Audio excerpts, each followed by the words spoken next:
Hey guys, today's story is about a DM that gets enjoyment out of making awkward situations. This happened probably a year and a half ago, and I considered posting about it then, but I didn't want to rag on the DM or the other players in spite of the weird stuff that happened. I'd also like to apologize if I ramble on too much, and I hope this brings at least some entertainment. I joined a group of random players on Roll20, and we were starting a campaign in the DM's homebrew setting. I'd played D&D plenty before, but I wasn't exactly comfortable role-playing or getting into character at the time, so I wasn't entirely sure what I wanted to do. Eventually, I settled in trying a rogue who was flavored more like a ranger. He would occasionally steal to get by, but mostly he would live in the woods, using a bow as his main weapon. And I was going to take the scout subclass once we got to 3rd level. The first session actually went really well. We went on a short mission for the starting town to rescue someone who had been kidnapped by goblins, and afterward, we were rewarded and told to go to a nearby major city to find some more work where we could be useful. One thing, however, that did jump out at me right away was that we were only rewarded 80 gold each by a town that was fairly small and not very wealthy. And the local blacksmith also gave each of us a free weapon. So at that point, we were pretty content to just head to the city to see what else we could find. The second session was us traveling to the city, and this is where things got weird.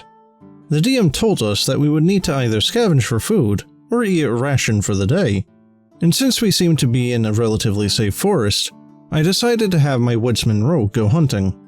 And with doing so, I tracked a deer to a stream, and as I was about to shoot it, the DM told me that it had a bunch of strange growths around its head.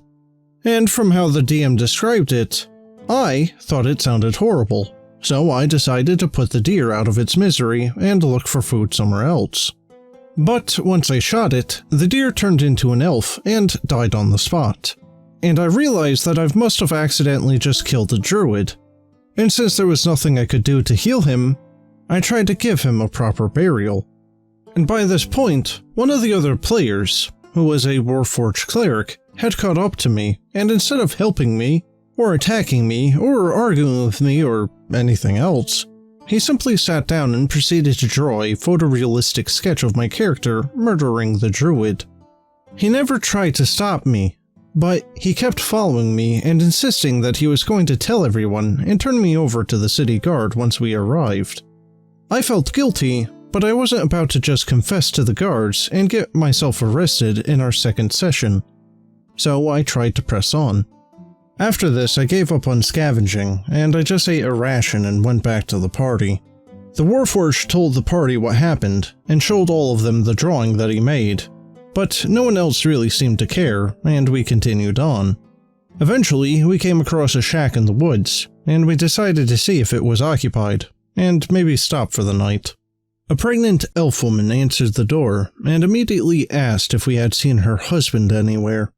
I already knew where this was going, but she elaborated and told us that he was a druid in training who was out in the forest earlier. Knowing that I had just destroyed her family, and likely her livelihood, I had my character leave her all the gold he had gotten from the first town and just walk away. But the Warforged player stayed true to his word, and he showed the woman the picture he drew and explained that I had murdered her husband. She started attacking me, and I tried to run away, and eventually one of the other players cast Calm Emotions on her and brought her back inside. The Warforged player kept reminding me that he was going to tell the city guard as soon as we arrived, but I just ignored him and had my character march all the way to the city without resting. And our session ended there, and I didn't come back for another one. I felt too awkward about everything that had happened. Too much so for me to talk to the DM or the group about it. So, I just made up some excuse between games and didn't return for the next one. I still sometimes wonder if I failed a spot check or something with a deer, but with a crazy train wreck of every possible thing that could have gone wrong, I honestly felt like I was just being punished. As if I had done something bad, either in-game or as a player. But we had only just started, and I can't think of anything that any of us did aside from just following the obvious quest ahead of us. I also wonder if the DM was just improvising and having a bunch of weird things happen for the sake of it, since I can't really think of any other reason why something like this would have even happened. We were already finding magic items earlier in the second session, and that's how one of the other players could cast Calm Emotions at first level. I guess maybe this is a little bit less of a horror story, and just more of a weird one. I'm probably fairly lucky that this was my worst D&D experience. Well guys, I gotta say, at least the OP didn't go back for more. I think the OP kinda dodged a bullet with this one. I personally would probably consider this a minor horror story, not so much of a weird one, but he definitely left before it really turned into a horror story. But as far as the DM is concerned, that's really not cool. It's rather childish, and the Warforged was also pretty childish, but most of it goes on the DM, as per usual. But in any case, that's the end of the story. If you liked it and would like to listen to more, make sure you subscribe and stay tuned for future videos. But, as always, have a good one.